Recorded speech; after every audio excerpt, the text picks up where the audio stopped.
Welcome into Philadelphia Walks PTSD. My name is Sharon Cole, or Sharon or Cole, whatever you want to refer to me as. No big deal. Being called everything under the sun, and in a good way. Don't care. We're here on day 98 of my one video each day, 365 day campaign, raising money for a life lost, stolen, robbed, raped, tortured, and so forth and so on through various tactics. And this began the fourth Monday of January 2011 when I was made to believe I'd be murdered in my apartment. That is an actual fact.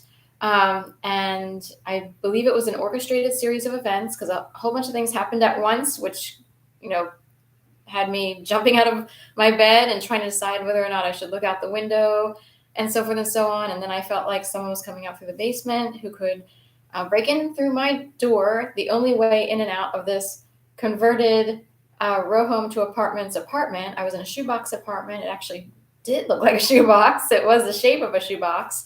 And I was on the first floor, so the windows had bars at this particular property. A lot of properties in the city have bars on their first window. They're very decorative usually to not look so bad, but point being, you can't escape through the window. And there were no other windows, no other way out. I had the first apartment that was filled up just the first half of the front floor of a row home. So there was an apartment behind me, and my bathroom would be the room, I guess, that would be right before you would get to the second apartment. And their kitchen backed up to my bathroom, if you will. So anyway, I was convulsing and trembling so badly. I actually did believe it was the last night of my life. And at some point, I finally called my sister. Then I called the police. When I initially called the police, the thought through my head was, I don't feel like it's actually going to go to the police. I feel like it's going to go to the CIA, and this is a special setup. It actually did feel rigged with an actual victim, me. And it's hard to prove that kind of thing because no one is showing up as a clear perpetrator to point at, if you will. So finally called the police. They showed up and kind of walked along as if they were on the Andy Griffith show. They might as well have been whistling and so forth and so on. They didn't offer to go to look in the basement, which is where I thought the person was coming up from because of the ruckus in front of my, what woke me up, a laptop ruckus in front of my windows. And there are those sidewalk basement windows that kind of rise above the sidewalk a little. And I was kind of a new resident to that apartment, so I had no idea if those windows were breakable or break-inable. Later I would look at those, and they're those thick block glass windows or what have you. Still, doesn't matter. The whole thing seemed orchestrated, and someone could have been in the basement already. So anyway, with that said, as if that weren't enough, the games commenced after that. I even tried to call my mom the next day, got the phone message, we're sorry, the phone number you're trying to reach has been disconnected. I didn't call her in the middle of the night because this happened at 3 o'clock in the morning, between 3 and 4:30, somewhere in there. I could go on for hours trying to explain everything, but the games commenced after that, and this city became some sort of playground for a bunch of buffoons, stupid idiots, people with a hive mentality, people who were willing to play along as if they were part of unions, which is the point of my video today. This thing leaves you with this, disturbing reality of who do you believe? Who do you trust after this? I had people who would look healthy from the outside. They participated in, say, LGBT sports, soccer, running, swimming, and so forth and so on, special volunteer groups.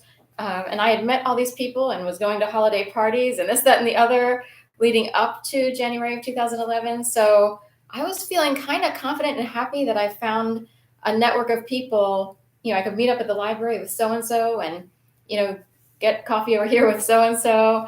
And I was kind of in a happy place.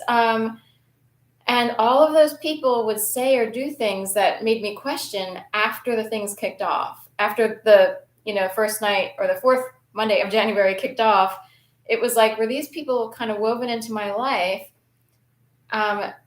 just to build me up and let me down? How many people are willing to play along with this game, or are they puppeted? So that's a good question. There are different people from different groups who weren't necessarily friends. So it's not like one cult, decided to jump on Sharon, but it's in a way a lot of these people act like they could come from families that are part of the dirtier side of unions or Teamsters or goons. And this activity, mobbing, has been around for since forever. Technically, it dates back to ancient times. Mob mentality, and in a way, these people could seem like they have that bullying, intimidating nature where they do whatever.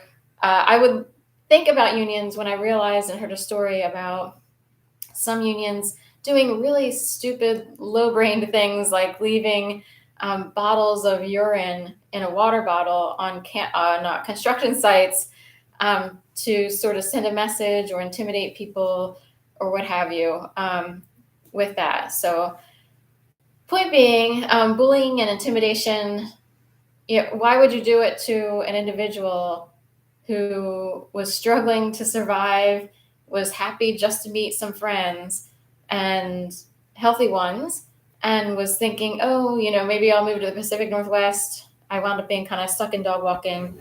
But that's it. Who do you trust? And then in the end, family seems to be the easier people to trust, because usually people on a base level or on a DNA level. In a way, even if not everybody agrees, or if people lead different lives in your family, you kind of know them innately. So, and would trust them to a degree. But anyway, that's my message for today. Trying to raise money, because this day I was walloped so badly and for so long, it is actually hard to function like a normal person. Even if it's here in my quiet apartment, everything's fine. Get out there, things start kicking up, and it can trigger something right away. So it's hard to explain.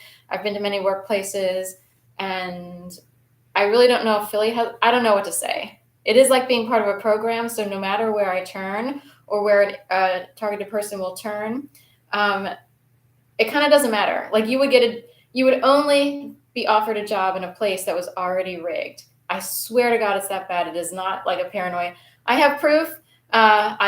Even for low-level jobs, trying to work at a yoga studio, and a whole situation was set up, and I'm still wondering why they did what they did. But in a way, they're like goons and bad mafia family members, and it's disturbing what people are willing to do. And I'm out here suffering without getting a check, while the wealthy people are still sitting there pretending to teach yoga. I am so not kidding with how bad the yoga is here. That is a hot topic for me. They had beautiful traditional yoga for a long time. Some people had to sort of drop out because of the pandemic and had to close up their studios.